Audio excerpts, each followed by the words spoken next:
ବନ୍ଧୁମାନେ ଜଣେ ବ୍ୟକ୍ତି ତାଙ୍କ ନିଜର ଦୁଇ ଝିଅଙ୍କ ସହିତ ବେଡ଼୍ରେ ଶୋଇଥିଲେ। ଠିକ୍ ସେହି ସମୟରେ ତାଙ୍କର ଜଣେ ଝିଅର ପେଟରେ ଜୋରରେ ଯନ୍ତ୍ରଣା ହେଲା। ଆଉ ଅଚାନକ ତାର କପଡ଼ା ସବୁ ରକ୍ତରେ ଭିଜିଗଲା। ସେହି ଝିଅଟି ବହୁତ ଡରିଯାଇ ଉଠି ବସି ପଡ଼ିଲା। ଆଉ ତାର କଷ୍ଟ ବିଷୟରେ ବାପାଙ୍କୁ କହିଲା। ଆଉ କାନ୍ଦି କାନ୍ଦି କହିଲା କି ବାପା, ମୋ ସହିତ ଇଏ କ'ଣ ହେଇଗଲା? ମୁଁ କ'ଣ ଆଉ ବଞ୍ଚିବିନି? ତ ତାର ବାପା ତାକୁ ବୁଝେଇ ସମ୍ଭାଳି ନେଲେ ଆଉ ନିଜ ଛାତିରେ ଜାବୁଡ଼ି ଧରିଲେ। ଝିଅର କଷ୍ଟ ଦେଖି ତାଙ୍କ ଆଖି ମଧ୍ୟ ଲୁହ ଭିଜିଗଲା। ଆଉ ଝିଅକୁ ସାନ୍ତ୍ୱନା ଦେଇ କହିଲେ କି ଝିଅ, ତୋର କିଛି ବି ହେବନି, ମୁଁ ତୋ ସହିତ ଅଛି ନା। ବନ୍ଧୁମାନେ, ପ୍ରକୃତରେ ସେହି ଝିଅଟିର ପ୍ରଥମ ପିରିୟଡ଼ ଆସୁଛି। କିନ୍ତୁ ଜଣେ ବାପା ତାର ଝିଅକୁ କେମିତି କହିବ କି ଏସବୁ କ'ଣ? ସେ କିଛି କପଡ଼ା ଦେଇ ଦେଉଛି ଆଉ କହୁଛି କି ଝିଅ, ତୁ ଏବେ କପଡ଼ା ବଦଳେଇ ଦେ। ତାପରେ ଝିଅର ମୁଣ୍ଡକୁ କୋଳରେ ରଖି ତାକୁ ଥାପୁଡ଼େଇ ଶୋଇ ଦେଉଛି। ଝିଅଟି ଶୋଇଯାଉଛି, କିନ୍ତୁ ବାପାଟି ସାରା ରାତି ଶୋଇପାରୁନି। ବନ୍ଧୁମାନେ, ଜଣେ ବାପା ଆଉ ତାର ଦୁଇ ଝିଅଙ୍କୁ ନେଇ ଗୋଟିଏ ହୃଦୟସ୍ପର୍ଶୀ କାହାଣୀଟିକୁ ସବୁ ବାପା ମା' ମାନେ ନିଶ୍ଚୟ ସମୟ ବାହାର କରି ଶୁଣିବାକୁ ଅନୁରୋଧ କରୁଛି, କାରଣ ଏହି କାହାଣୀଟି ବହୁତ ଶିକ୍ଷଣୀୟ ମଧ୍ୟ। ଏହି କାହାଣୀଟି ଶୁଣିଲେ ଆପଣମାନଙ୍କ ଆଖିରୁ ତ ନିଶ୍ଚୟ ଲୁହ ଆସିଯିବ। ଏହି କାହାଣୀକୁ ଲେଖିବା ସମୟରେ ମୋ ଆଖିରୁ ମଧ୍ୟ ଲୁହ ଚାଲି ଆସିଲା। ଆଉ ଭିଡ଼ିଓକୁ ଆରମ୍ଭ କରିବା ପୂର୍ବରୁ ଆପଣ ସମସ୍ତଙ୍କୁ ମୋର ସେହି ଛୋଟ ଅନୁରୋଧ, ଲାଇକ୍ ସେୟାର କରିବା ସହିତ ମୋ ଚ୍ୟାନେଲକୁ ଟିକେ ସବସ୍କ୍ରାଇବ୍ ମଧ୍ୟ କରିଦେବେ। ବନ୍ଧୁମାନେ, ଏହି କାହାଣୀଟି ହେଉଛି ଗୋଟେ ଛୋଟ ଗାଁର। ସେ ବ୍ୟକ୍ତି ଜଣଙ୍କ ନାଁ ହେଉଛି ସନ୍ତୋଷ। ସେ ଦୁଇ ଝିଅ ଆଉ ସ୍ତ୍ରୀ ସହିତ ରହୁଥିଲେ। ସେ ବହୁତ ଗରିବ ଥିଲେ, କିନ୍ତୁ ସେଥିପାଇଁ ସେ କେବେ ବି ମନ ଦୁଃଖ କରନ୍ତି ନାହିଁ। ବହୁତ ଖୁସିରେ ଚଳିଯାଆନ୍ତି। ତାଙ୍କର ଏବେ ତୃତୀୟ ସନ୍ତାନ ଏହି ଦୁନିଆକୁ ଆସିବାର ଥିଲା। ଆଉ ସେ ତାର ସ୍ତ୍ରୀକୁ ସବୁବେଳେ କୁହେ, ଦେଖିବ ଏଇଥର ଭଗବାନ ଆମକୁ ପୁଅଟିଏ ଦେବେ। ଯଦି ଭଗବାନ ଏଇଥର ନ ଦେବେ ତାହେଲେ କ'ଣ ହେବ? ସନ୍ତୋଷ କୁହେ କି ଯଦି ଭଗବାନ ନ ଦିଅନ୍ତି କିଛି କଥା ନାହିଁ। ପ୍ରଥମରୁ ତ ଆମର ଦୁଇଟି ଝିଅ ଅଛନ୍ତି, ଆଉ ଗୋଟିଏ ଝିଅ ହେବ, ସେଥିରେ କିଛି ଅସୁବିଧା ନାହିଁ। ସେମାନେ ପୁଅଟିଏ ପାଇଁ ବହୁତ ସ୍ଥାନରେ ମାନସିକ ପରେ ମାନସିକ କରୁଥାନ୍ତି। ସେମାନେ ସବୁ ମନ୍ଦିରରେ ପୂଜା ପାଠ କରୁଥାନ୍ତି। କିନ୍ତୁ ଭଗବାନଙ୍କର ଦୟା, ତାଙ୍କ ସ୍ତ୍ରୀର ପୁଅଟିଏ ହେଲା, କିନ୍ତୁ ଛୁଆଟି ପେଟ ଭିତରେ ହିଁ ମରିଗଲା। ଆଉ ଏହି ଶକ୍ତ ଧକ୍କାକୁ ତାର ସ୍ତ୍ରୀ ସହ୍ୟ କରିପାରୁନଥିଲା। ତାର ଦେହ ଧୀରେ ଧୀରେ ବହୁତ ଖରାପ ହେଇଗଲା। ଆଉ ସେ ମଧ୍ୟ ଧୈର୍ଯ୍ୟହରା ହେଇଯାଉଛି। ଗୋଟିଏ ଦିନ ସେ ସନ୍ତୋଷକୁ କହୁଛି କି ମୁଁ ତ ଏବେ ଆଉ ବଞ୍ଚିବିନି, ଏବେଠାରୁ ତୁମେ ତୁମର ଆଉ ଦୁଇ ଝିଅଙ୍କର ଧ୍ୟାନ ରଖିବ। କହିଦେଇ ସେ ସବୁଦିନ ପାଇଁ ଆଖି ବନ୍ଦ କରିଦେଉଛି ଆଉ ସେମାନଙ୍କୁ ଛାଡ଼ି ଏ ଦୁନିଆରୁ ଚାଲିଯାଉଛି। ତାପରେ ସନ୍ତୋଷ ଜୋରରେ ଚିଲେଇ ଚିଲେଇ କାନ୍ଦୁଛି। ବନ୍ଧୁମାନେ, ସେତେବେଳେ ତା ପାଖରେ ଦୁଇଟି ଝିଅ ଥିଲେ। ବଡ଼ ଝିଅ, ଯାହାର ନାଁ ହେଉଛି ଗୁଡ଼ି, ତାର ବୟସ ମାତ୍ର 5 ବର୍ଷ ହୋଇଥିଲା। ସେତେବେଳେ ସାନ ଝିଅର ବୟସ ମାତ୍ର 2 ବର୍ଷ ହୋଇଥିଲା। ତାର ନାଁ ଥିଲା ନିତା। ଏବେ ସେ ତାର କିଛି ସମ୍ପର୍କୀୟମାନଙ୍କ ଉପସ୍ଥିତିରେ ତାର ସ୍ତ୍ରୀର ଅନ୍ତିମ ସଂସ୍କାର କରୁଛି। ଆଉ ତାପରେ ସେ ନିଜ ଝିଅମାନଙ୍କୁ ନିଜ ସହିତ ଆଣି ଘରକୁ ଚାଲି ଆସୁଛି। ଏବେ ବନ୍ଧୁମାନେ, ସନ୍ତୋଷର ଯେଉଁ ଦୁଇ ଝିଅ ଥିଲେ, ତାର ବଡ଼ ଝିଅଟି ବହୁତ ବୁଝିବା ସୁଝିବାର ଥିଲା। ସେ ତାର ମାଆଙ୍କୁ ମନେ ପକାଇ ବହୁତ କାନ୍ଦେ ଆଉ ବାପାଙ୍କୁ ପ୍ରଶ୍ନ କରେ କି ମୋ ମମି କେଉଁଆଡ଼େ ଗଲେ? ସେ କ'ଣ ଆମ ପାଖକୁ ଆଉ କେବେ ବି ଆସିବେନି? ମୋତେ ବି ତାଙ୍କ ପାଖକୁ ନେଇ ଚାଲ। ଏବେ ବନ୍ଧୁମାନେ, ଛୁଆଙ୍କ ଠାରୁ ଏମିତି ସବୁ କଥା ଶୁଣି ତାର ବାପାଙ୍କ ଆଖିରୁ ଲୁହ ଚାଲି ଆସିଲା।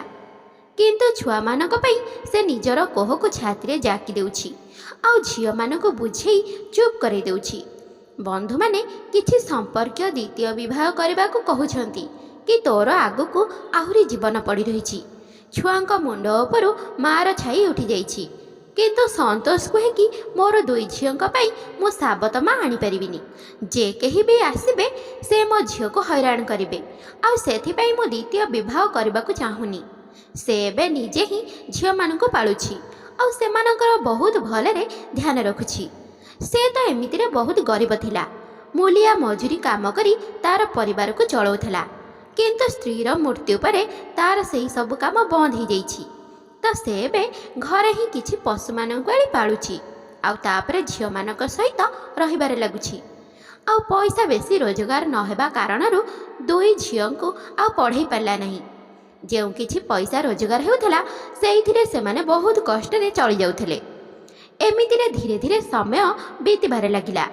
ଏବେ ଗୁଡ଼ିଆକୁ 14 ବର୍ଷ ବୟସ ହୋଇଥିଲା, ଆଉ ଅନିତାର ବୟସ 11 ବର୍ଷ ହୋଇଥିଲା। ଏବେ ଏମାନେ ତ ତାଙ୍କର ବାପାଙ୍କ ସହିତ ରହୁଥିଲେ। ଘର ତ ସେମିତି ବେଶୀ କିଛି ବଡ଼ ନଥିଲା, ଗୋଟିଏ ରୁମ୍କୁ ନେଇ ଘରଟି ଥିଲା। ଝିଅମାନେ ଧୀରେ ଧୀରେ ମାଆକୁ ଭୁଲିଗଲେ, କିନ୍ତୁ ସନ୍ତୋଷ ଆଜି ପର୍ଯ୍ୟନ୍ତ ମଧ୍ୟ ତାର ସ୍ତ୍ରୀକୁ ଭୁଲି ପାରିନି। ସେହି ଛୋଟ ଘରର କୋଣ ଅନୁକୋଣରେ ସେ ତାର ସ୍ତ୍ରୀ ସହିତ ବିତେଇଥିବା ସମୟକୁ ଆଜି ବି ମନେ ପକାଇ ବହୁତ କାନ୍ଦେ। ତାର ତ କେବଳ ବଞ୍ଚିବାର ଉଦ୍ଦେଶ୍ୟ ଥିଲେ ତା ନିଜର ଦୁଇ ଝିଅ। ତେଣୁ ସେ ତାର ଝିଅମାନଙ୍କର ବହୁତ ଭଲରେ ଯତ୍ନ ନେଉଥିଲା। ଆଉ ରାତିରେ ତାର ଝିଅ ଦୁଇ ଜଣଙ୍କର ଖଟ ପାଖରେ ଗୋଟିଏ ଦଉଡ଼ିଆ ଖଟ ପକାଇ ସେଥିରେ ଶୋଉଥିଲା। ଏବେ ଗୁଡ଼ି ତ 14 ବର୍ଷ ବୟସରେ ପହଞ୍ଚି ସାରିଥିଲା। ଗୋଟିଏ ଦିନ ରାତିରେ ତାର ପେଟରେ ଅଚାନକ ବହୁତ କଷ୍ଟ ହେଲା। ସେ ଉଠିପଡ଼ି ବହୁତ ବ୍ୟସ୍ତ ହୋଇଗଲା, ଆଉ ପାଣି ଗରମ କରି ପିଇଲା। ତାପରେ ପୁଣି ଥରେ ଶୋଇବା ପାଇଁ ଚେଷ୍ଟା କଲା, କିନ୍ତୁ ବନ୍ଧୁମାନେ ତାର ପେଟରେ ଯନ୍ତ୍ରଣା ଆଦୌ କମୁନି। ପ୍ରକୃତରେ ବନ୍ଧୁମାନେ ତାର ପ୍ରଥମ ଋତୁସ୍ରାବର ତାରିଖ ଆସିଯାଇଛି, ଆଉ ସେଥିପାଇଁ ତାର କପଡ଼ା ଆଉ ବେଡ୍ ରକ୍ତରେ ଭିଜି ଯାଇଛି। ସେ ବହୁତ ବ୍ୟସ୍ତ ହୋଇ ଡରିଯାଉଛି। ତାର ପୁରା ଶରୀର ଥରିବାରେ ଲାଗୁଛି। ହୁଏତ ସେ ଏହା ପୂର୍ବରୁ ତାର ସାଙ୍ଗମାନଙ୍କଠୁ ଶୁଣିଥିଲା, ହେଲେ ଏହି ବିଷୟରେ ତାର ଧାରଣା ନଥିଲା କି ଏମିତି ହୁଏ ବୋଲି। ସେ ଏବେ ଚିନ୍ତା କରୁଛି କି ଏହି ବିଷୟରେ କହିବ ତ କାହାକୁ କହିବ। ପାଖରେ ଶୋଇଥିବା ନିତା ତ ମାତ୍ର 11 ବର୍ଷର, ଆଉ ସେ ତାର ସବୁ କଥା ବାପାଙ୍କ ସହିତ ସେୟାର କରେ। ତେଣୁ ସେ ଚିନ୍ତା କଲା କି ଏହି ବିଷୟରେ ବାପାଙ୍କୁ କହିବି। ତେଣୁ ସେ ସନ୍ତୋଷକୁ ନିଦରୁ ଉଠେଇଲା, ଆଉ କାନ୍ଦି କାନ୍ଦି କହିଲା କି ବାପା, ଏସବୁ କ'ଣ ହେଇଗଲା? ସନ୍ତୋଷ ଗୁଡ଼ିର ଅବସ୍ଥା ଦେଖି ଜାଣିଦେଲା କି ଗୁଡ଼ିର ଋତୁସ୍ରାବ ହେଇଯାଇଛି ବୋଲି। ସନ୍ତୋଷ ଗୁଡ଼ିକୁ ଚୁପ୍ ହୋଇଯିବା ପାଇଁ କହିଲା, କିନ୍ତୁ ଗୁଡ଼ି ବହୁତ ଜୋରରେ ପାଟି କରି କାନ୍ଦିବାରେ ଲାଗିଲା, ଆଉ କହିଲା କି ବାବା, ବହୁତ କଷ୍ଟ ହେଉଛି। ସନ୍ତୋଷ ଗୁଡ଼ିକୁ ବୁଝାଇଲା କି ଝିଅ, ଆଦୌ ବ୍ୟସ୍ତ ହୁଅନି, ଶୀଘ୍ର ଠିକ୍ ହେଇଯିବ। ଆଉ କିଛି ସମୟ ପରେ କିଛି କପଡ଼ା ଗୁଡ଼ିକୁ ଦେଇ କହିଲା, ନେ ଝିଅ, ୟାକୁ ତୁ ବଦଳେଇ ଦେ। ତାପରେ ଗୁଡ଼ି କପଡ଼ା ବଦଳେଇ ଦେଉଛି। ତାପରେ ସନ୍ତୋଷ ବେଡ଼ସିଟ୍ ଚେଞ୍ଜ କରି ଗୁଡ଼ିକୁ ଶୋଇଯିବା ପାଇଁ କହୁଛି। କୋଳରେ ଗୁଡ଼ିର ମୁଣ୍ଡକୁ ରଖି ଗୋଟିଏ ଛୋଟ ଛୁଆ ପରି ତାର ମୁଣ୍ଡକୁ ଆଉଁସି ଦେଉଛି। ତାର କଷ୍ଟକୁ ଟିକେ କମ୍ କରିବା ପାଇଁ ଚେଷ୍ଟା କରୁଛି। ଏବେ ତ ଗୁଡ଼ିକୁ ନିଦ ଆସିଗଲା, କିନ୍ତୁ ସନ୍ତୋଷ ସାରା ରାତି ସେମିତି ସ୍ଥିତିରେ କାନ୍ଦିଲା। ସେ ତାର ସ୍ତ୍ରୀକୁ ମନେ ପକାଇ ବହୁତ କାନ୍ଦିଲା, ଆଉ କହିଲା କି ଏବେ ପର୍ଯ୍ୟନ୍ତ ତ ମୁଁ ଏମାନଙ୍କୁ ପାଳି ସମ୍ଭାଳି ନେଇଛି, ହେଲେ ଏବେ ତ ଆଗକୁ ଏମାନଙ୍କର ତୁମର ଆବଶ୍ୟକ ଅଛି। ମୁଁ କେମିତି ଆଉ କ'ଣ କରିପାରିବି? କିଛି ବି ମୁଁ ବୁଝିପାରୁନି। କାଶ୍ ଭଗବାନ ତୁମ ଜାଗାରେ ମୋତେ ପଠାଇ ଦେଇଥାନ୍ତେ। ବନ୍ଧୁମାନେ ଏହିସବୁ କଥା କହି ଜୋର ଜୋରରେ କାନ୍ଦିବାରେ ଲାଗିଲା। ଠିକ୍ ଏହି ସମୟରେ ଗୁଡ଼ିର ଆଖି ଖୋଲିଗଲା। ସେ ସନ୍ତୋଷକୁ ପଚାରିଲା କି କ'ଣ ହେଲା ବାବା? କିଛି ନାହିଁ ଝିଅ, ତୁ ଶୋଇଯା। ଏବେ ଯେମିତି ହିଁ ସକାଳ ହେଉଛି ତ ସନ୍ତୋଷ ଗୁଡ଼ି ଆଉ ନିତା ଉଠିବା ଆଗରୁ ସବୁ କପଡ଼ା ଆଉ ବେଡ଼ସିଟ୍କୁ ଧୋଇ ଦେଉଛନ୍ତି।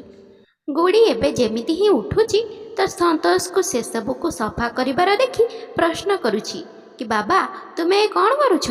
ମୁଁ ତ ସବୁକିଛି ସଫା କରି ଦେଇଥାନ୍ତି।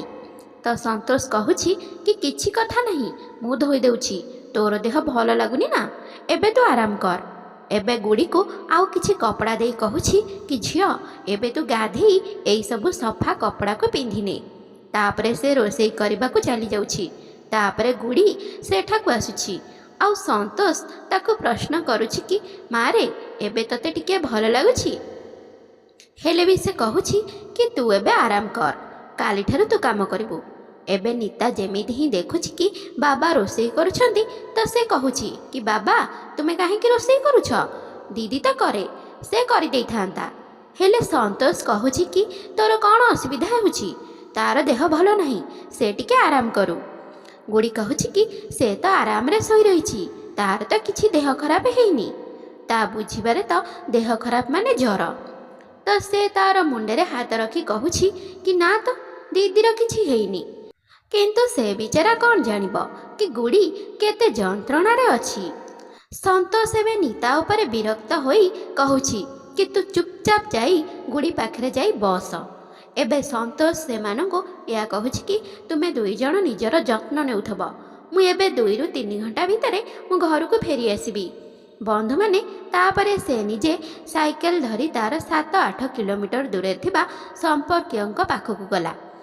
ସେହି ସମ୍ପର୍କୀୟ ଜଣକ ହେଉଛନ୍ତି ଗୁଡ଼ିର ମାଉସୀ। ସନ୍ତୋଷ ତାଙ୍କୁ ସବୁ କଥା ଜଣେଇଲା। ତୁମେ ଯଦି ମୋ ସହିତ ଯିବ ତ ଗୁଡ଼ିକୁ ଟିକେ ଏଇ ବିଷୟରେ ବୁଝେଇଦେବ। ବନ୍ଧୁମାନେ ତାପରେ ସେ ସାଙ୍ଗେ ସାଙ୍ଗେ ରେଡ଼ି ହେଇଗଲା ତାଙ୍କ ସହିତ ଯିବା ପାଇଁ। ଆଉ ସେ ଗୁଡ଼ିକୁ ସବୁ କିଛି ବୁଝେଇ କହିଲା କି ଏମିତି ସବୁ ମାସରେ ଏପରି ହେବ, ଆଉ ସବୁ କିଛି କେମିତି ସଫା ରଖିବାକୁ ହେବ। ସବୁ କିଛି ତାକୁ ଭଲ ଭାବରେ ବୁଝେଇ କହିଲେ ତା ମାଉସୀ। ତାପରେ ନିତାକୁ ହିଁ ସବୁ କିଛି ବୁଝେଇ କହୁଛନ୍ତି, ତୁ ମଧ୍ୟ ଏବେଠାରୁ ତୋର ଦିଦିକୁ କାମଧନ୍ଦାରେ ଟିକେ ସାହାଯ୍ୟ କର। ତୁ ବି ତ ଏମିତିରେ ବଡ଼ ହେଇଗଲୁଣି, ଆଉ ଗୁଡ଼ିଠାରୁ ତ ମାତ୍ର 2-3 ବର୍ଷରେ ବଡ଼। ସେ ଗୁଡ଼ିକୁ ସବୁ କିଛି ଭଲରେ ବୁଝେଇ ଦେଲେ। ତା ପରଦିନ ସନ୍ତୋଷ ତାଙ୍କୁ ତାଙ୍କ ଘରେ ନେଇ ଛାଡ଼ି ଦେଇ ଆସିବା ପାଇଁ ଯାଉଛନ୍ତି। ସେଠାରେ ଗୁଡ଼ିର ମାଉସୀ କହିଲେ କି ଦେଖ, ଆମ ଘରେ ଯେତେବେଳେ ଝିଅମାନଙ୍କର ଋତୁସ୍ରାବ ହେଲା ତ ଆମ ଘରର ପୁରୁଷ ଲୋକ କିଛି ବି ଜାଣିପାରିନଥିଲେ, କିନ୍ତୁ ତୁମେ ତ ଏଇ ଝିଅ 2 ଜଣଙ୍କର ଉଭୟ ମା ଆଉ ବାପା, ତ ତୁମକୁ ସେମାନଙ୍କର ଭଲରେ ଧ୍ୟାନ ରଖିବାକୁ ହେବ। ଆଉ ଯଦି ବେଶୀ କିଛି ଅସୁବିଧା ହୁଏ ତେବେ ମୋତେ ଜଣେଇବ। ଏମିତିରେ ଧୀରେ ଧୀରେ 1 ମାସ ବିତିଗଲା। ପୁଣି ଥରେ ଗୁଡ଼ିର ଋତୁସ୍ରାବ ହେଲା ତ ଗୁଡ଼ି ନିଜେ ସବୁ କିଛି ସମ୍ଭାଳି ନେଲା। କେବଳ ଏତିକି କହିଲା କି ବାବା ମୋ ପେଟରେ ବହୁତ ଯନ୍ତ୍ରଣା ହେଉଛି। ତ ସନ୍ତୋଷ କୁହେ କି କିଛି କଥା ନାହିଁ ମା, ଟିକେ ଆରାମ କର, ତତେ ଭଲ ଲାଗିବ। 1-2 ଦିନ ପରେ ଆସି କାମ କରିବୁ। ଏହିପରି ଧୀରେ ଧୀରେ ସମୟ ବିତିଲା। ସମୟ ବିତିବା ସହିତ ଗୁଡ଼ି ମଧ୍ୟ ବହୁତ ବୁଝିବା ସୁଝିବାର ହୋଇଗଲା। ଆଉ ୟା ଭିତରେ 4ରୁ 5 ବର୍ଷ ବିତିଗଲା। ଗୁଡ଼ିର ଏବେ ବୟସ ମାତ୍ର 20 ବର୍ଷ ହେଉଛି, ଆଉ ନିତାକୁ ଏବେ 17 ବର୍ଷ ହେଇଗଲା। ଘରେ ବଢ଼ିଲା ଝିଅ ଥିଲେ ତ ଖରାପ ଲୋକଙ୍କର ଖରାପ ନଜର ତ ପଡ଼ିବା ହେଉଛି ସ୍ୱାଭାବିକ କଥା। ପାଖ ଗାଁର କିଛି ଖରାପ ପିଲା ଘର ବାହାରେ ଆସି ନଜର ରଖୁଛନ୍ତି। କିନ୍ତୁ ଗୁଡ଼ି ବହୁତ ବୁଝିବା ସୁଝିବାର ଥିଲା। ସେ ତାର ବାପାଙ୍କର ସଂଘର୍ଷ ଆଉ ଇଜ୍ଜତକୁ ବହୁତ ଭଲରେ ବୁଝିପାରିଲା। କିନ୍ତୁ ନିତା ଏମିତି ନଥିଲା। ସେ ସେହି ପିଲାମାନଙ୍କ ଜାଲରେ ଫସିଗଲା। ଏପରିକି ସେ ଗୋଟିଏ ପିଲାର ପ୍ରେମ ଜାଲରେ ଫସି ଯାଉଛି।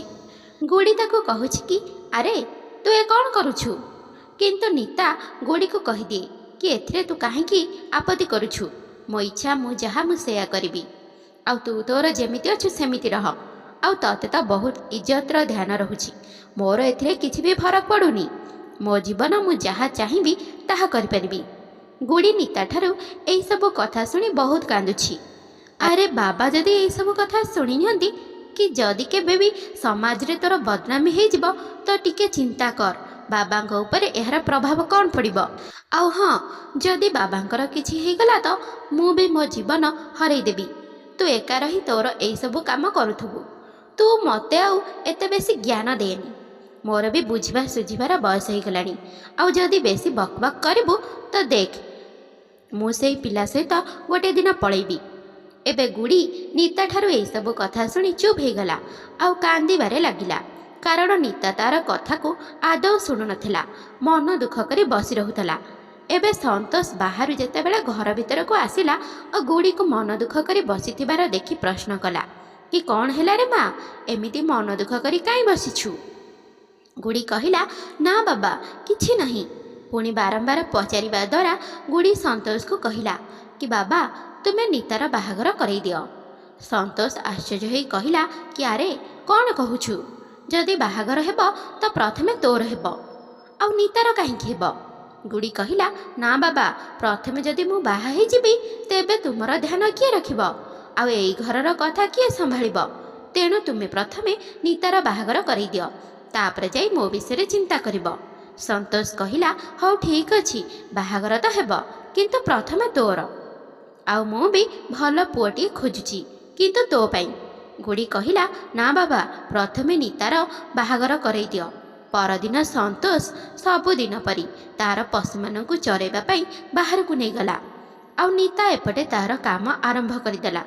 ଆଉ ଗୁଡ଼ି ସହିତ ନିତାର ଝଗଡ଼ା ହେଇଗଲା।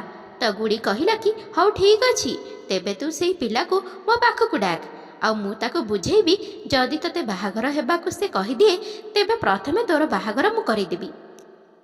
ତାପରେ ନିତା ସେହି ଯୁବକ ଜଣକୁ ତାଙ୍କ ଘରକୁ ଡାକିଲା। ଗୁଡ଼ି ସେହି ଯୁବକ ଜଣକୁ କହିଲା କି ତୁମେ ଯଦି ଗୁଡ଼ିକୁ ଭଲ ପାଉଛ ତେବେ ତାକୁ ବାହା ହେଇଯାଅ। ଏହିପରି ଭାବରେ ବାହାରେ ଦେଖା ଚାହାଁ କଲେ ତ ଆମର ବଦନାମୀ ହେବ। ସେହି ଯୁବକ ଜଣକ କହିଲେ କି ମୁଁ କ'ଣ ସତରେ ୟାକୁ ବାହା ହେବି ନା କ'ଣ? ମୁଁ ତ ୟା ସହିତ କେବଳ ଟାଇମ୍ ପାସ୍ କରୁଥିଲି, ଏବେ ତ ବହୁତ ହେଇଗଲା, ମୁଁ ବାହା ହେଇପାରିବିନି। ଏବେ ଗୁଡ଼ି କହିଲା କାହିଁକି? ଏବେ ସେହି ଯୁବକ ଜଣକ କହିଲେ କି ମୁଁ ବାହାଘର ହେଇପାରିବିନି। ଏହିପରି ଭାବରେ ସେମାନଙ୍କର ଯୁକ୍ତି ତର୍କ ବଢ଼ିଗଲା। ନିତା ତାର ବାପାଙ୍କର ଧମକ ଦେବାରୁ ସେହି ଯୁବକ ଜଣକ କହିଲା କ'ଣ କରିବ ତୋ ବାପା ମୋର? ଆରେ ସେ ଯଦି କିଛି ବି କରିବାକୁ ଚାହିଁବେ ତ ପ୍ରଥମେ ତୁମେ ଦୁଇ ଜଣ ବଦନାମ ହେବ। ଏମିତି କଥା ଶୁଣିବା ପରେ ଗୁଡ଼ି ତ ରାଗରେ ଲାଲ ହେଇଗଲା। ସେ କହିଲା କି ତୋର ସାହସ କେମିତି ହେଲା ମୋ ବାପାଙ୍କ ବିଷୟରେ ଏମିତି କଥା କହିବାକୁ? ଗୁଡ଼ି ରାଗରେ ତାକୁ ଜୋରରେ ଧକ୍କା ମାରିଲା ଆଉ ପିଟିବା ଆରମ୍ଭ କରିଦେଲା। ନିତା ମଧ୍ୟ ଗୁଡ଼ି ସହିତ ମିଶି ସେହି ଯୁବକ ଜଣକୁ ପିଟିବାରେ ଲାଗିଲା। ସେହି ଯୁବକ ଜଣକ ଯେମିତି ସେମିତି କରି ସେହି ସ୍ଥାନରୁ ନିଜ ଜୀବନ ବଞ୍ଚେଇ ପଳେଇଲା। ଏବେ ଗୁଡ଼ି ନିତାକୁ କହିଲା ଦେଖିଲୁ, ଇଏ ହେଉଛି ୟାର ସତ୍ୟତା, ୟା ପାଇଁ ତୁ ଆମ ସମସ୍ତଙ୍କୁ ଛାଡ଼ିଦେବୁ ବୋଲି କହୁଛୁ। ଆରେ ଆମେ ଯେତେବେଳେ କଷ୍ଟରେ ରହୁ ସେତେବେଳେ ବାବା ବହୁତ କାନ୍ଦନ୍ତି, ଆଉ ତୁ ଆଜି ତୋର ଏଇ ସୁଖ ପାଇଁ ଆମ ସମସ୍ତଙ୍କୁ କନ୍ଦଉଛୁ। ଏବେ ସେ କ'ଣ ଆଉ କହିବ କିଛି ଭାବିପାରୁନି। କହୁଛି କି ଆମ ପାଇଁ ବାବା କେତେ ତ୍ୟାଗ କରିଛନ୍ତି, ତୁ କ'ଣ ଜାଣିଛୁ? ନିତା କହୁଛି କି ଆରେ ମୁଁ କ'ଣ ଜାଣିବି, ଆମେ ବି ତ ବାବାଙ୍କ ପାଇଁ କେତେ ସବୁ ତ୍ୟାଗ କରିଛୁ, ତାଙ୍କୁ ରାନ୍ଧିକି ଖୁଆଉଛୁ, ତାଙ୍କର ସବୁ କିଛି କାମ କରୁଛୁ। ଏବେ ଗୁଡ଼ି କହୁଛି କି ତୋତେ ତ କେବଳ ଏତିକି ହିଁ ଜଣାଅଛି। ଗୁଡ଼ି ସବୁ କଥା ନିତାକୁ କହୁଛି କି ତୋ ପାଇଁ ତ ମୁଁ ଥିଲି, ତୋର କିଛି ଜିନିଷର ଅସୁବିଧା ଜଣାପଡ଼ିଲାନି। ତୋର ଯାହା କିଛି ବି ଅସୁବିଧା ହେଲା ତ ମୁଁ ସେସବୁକୁ ଭଲରେ ନେଇ ଆସିଲି, କିନ୍ତୁ ମୋ ସହିତ ଯଦି ସେମିତି କିଛି ଅସୁବିଧା ହେଉଥିଲା ତ ମୋ ସହିତ ବାବା ଛିଡ଼ା ହେଉଥିଲେ। ଗୁଡ଼ି ନିତାକୁ ପିରିୟଡ଼୍ସ ବିଷୟର କାହାଣୀ ସବୁ କହିଦେଲା ଆଉ କହିଲା କି ବାବା ଏମିତି ବହୁତ ସଂଘର୍ଷର ସହିତ ଆମକୁ ସେ ଛୋଟରୁ ବଡ଼ କରିଥିଲେ। ଏବେ ବନ୍ଧୁମାନେ ନିତା କାନ୍ଦିବାରେ ଲାଗିଲା ଆଉ ଗୁଡ଼ିକୁ ଛାତିରେ ଲଗାଇ କହିଲା କି ଦିଦି ମୋତେ କ୍ଷମା କରିଦିଏ, ମୋ ମୁଣ୍ଡ ଖରାପ ହେଇଯାଇଥିଲା, ଏବେ ତୁମେମାନେ ମୋତେ ଯାହା ଯେମିତି କହିବ ମୁଁ ସେମିତି କରିବି। ଏବେ ଯେତେବେଳେ ବାହାଘର କଥା ଉଠୁଛି ତ ଗୁଡ଼ି କହୁଛି କି ବାବା ପ୍ରଥମେ ନିତାର ବାହାଘର କରେଇଦିଅ, ନହେଲେ ଏତେ ସବୁ କାମ କିଏ କରିବ? ତ ଠିକ୍ ସେଇଆ ହିଁ ହେଉଛି। ନିତାର ପ୍ରଥମେ ବାହାଘର ହେଉଛି ଆଉ ତାପରେ ଗୁଡ଼ିର ବାହାଘର ହେଉଛି। କିନ୍ତୁ ଯେଉଁଦିନ ବାହାଘର ଥିଲା ଯେତେବେଳେ ତାର ବିଦାୟୀ ହେଲା ତ ସେଠାରେ ଉପସ୍ଥିତ ଥିବା ସବୁ ଲୋକମାନେ କାନ୍ଦିଲେ ଆଉ ଗୁଡ଼ି ମଧ୍ୟ ବହୁତ କାନ୍ଦିଲା। ଏବେ ଗୁଡ଼ି ତାର ଶାଶୁ ଘରକୁ ଚାଲିଗଲା, କିନ୍ତୁ ଶାଶୁ ଘରେ ତାର ମନ ଲାଗିଲାନି, ସେ ବହୁତ ଦୁଃଖୀ ରହିଲା। ତାର ସ୍ୱାମୀ ବହୁତ ଭଲ ଥିଲେ, ତାଙ୍କ ନାଁ ହେଉଛି ଆଲୋକ। ସେ ଗୁଡ଼ିକୁ ପଚାରୁଛନ୍ତି କି ଆରେ କ'ଣ ହେଲା, ତୁମେ ଏତେ ଦୁଃଖୀ କାହିଁକି ରହୁଛ? ଗୁଡ଼ି କହୁଛି କି ମୋ ବାପାଙ୍କର ଆମ ଦୁଇ ଭଉଣୀଙ୍କୁ ଛାଡ଼ିଦେଲେ ଆଉ କେହି ନାହାନ୍ତି, ମୋତେ ତାଙ୍କର ସବୁବେଳେ ଚିନ୍ତା ରହୁଛି, ମୁଁ ମୋ ବାପାଙ୍କ ପାଖରେ ରହିବାକୁ ଚାହୁଁଛି। ତ ଆଲୋକ କହୁଛି କି ତାହେଲେ ତୁମେ ଏମିତି କର, ବାବାଙ୍କୁ ଆମ ପାଖକୁ ନେଇ ଆସ। ବନ୍ଧୁମାନେ ସନ୍ତୋଷକୁ ସେମାନେ ପାଖରେ ଆଣି ରଖିଲେ ଆଉ ସମସ୍ତେ ମିଶି ହସ ଖୁସିରେ ରହିଲେ। ଏବେ ବନ୍ଧୁମାନେ ଗୋଟେ ବର୍ଷ ବିତି ଯାଉଛି, ଗୁଡ଼ିର ଗୋଟିଏ ପୁଅ ହେଉଛି। ଯେମିତି ସନ୍ତୋଷ ଗୁଡ଼ି ଆଉ ନିତାର ଦେଖାଶୁଣା କରୁଥିଲା ସେମିତି ଗୁଡ଼ିର ପୁଅର ମଧ୍ୟ ଯତ୍ନ ନେଉଛି। ବନ୍ଧୁମାନେ ଜଣେ ବାପା ତାର ଝିଅମାନଙ୍କ ପାଇଁ କ'ଣ କରେ ଆଉ କ'ଣ କରିପାରେ ଆମେ ଏଇ କାହାଣୀ ମାଧ୍ୟମରେ ଦେଖିଲେ, ଆଉ ଏଇ କାହାଣୀରେ ବହୁତ କିଛି ଶିଖିବାକୁ ମଧ୍ୟ ପାଇଲେ। ତ ବନ୍ଧୁମାନେ ଇଏ ଥିଲା ଆମର ଆଜିର ଏହି କାହାଣୀ। ଆଉ କାହାଣୀଟି ଯଦି ଆପଣମାନଙ୍କୁ ଭଲ ଲାଗିଛି ନିଶ୍ଚୟ କମେଣ୍ଟ ମାଧ୍ୟମରେ ଜଣାଇବେ। ଗୁଡ଼ି ଆଉ ସନ୍ତୋଷ ବିଷୟରେ ଆପଣ କ'ଣ କହିବାକୁ ଚାହିଁବେ କମେଣ୍ଟରେ ନିଶ୍ଚୟ ଜଣାଇବେ। ଆପଣ ସମସ୍ତେ ଆପଣଙ୍କର ମୂଲ୍ୟବାନ ସମୟ ଦେଇ କାହାଣୀଟିକୁ ଆରମ୍ଭରୁ ଶେଷ ପର୍ଯ୍ୟନ୍ତ ଶୁଣିଥିବାରୁ ବହୁତ ବହୁତ ଧନ୍ୟବାଦ। ତ ଶ୍ରୋତା ବନ୍ଧୁମାନେ ଆଶା କରୁଛି ଆଜିର ଏହି କାହାଣୀଟି ଆପଣ ସମସ୍ତଙ୍କୁ ନିଶ୍ଚିନ୍ତ ପସନ୍ଦ ଆସିବ। ଆଉ ପସନ୍ଦ ଆସିଥିଲେ ଭିଡ଼ିଓଟିକୁ ଲାଇକ୍ ସେୟାର ଆଉ ଚ୍ୟାନେଲକୁ ସବସ୍କ୍ରାଇବ୍ କରିବାକୁ ବିଲକୁଲ ବି ଭୁଲନ୍ତୁ ନାହିଁ। ତେବେ ଆଜି ପାଇଁ ରହୁଛି ବାଏ, ପୁଣି ଦେଖା ହେବ ଆଉ ଏକ ସୁନ୍ଦର କାହାଣୀ ସହିତ ଆଉ ଏକ ନୂଆ ଭିଡ଼ିଓରେ। ଧନ୍ୟବାଦ।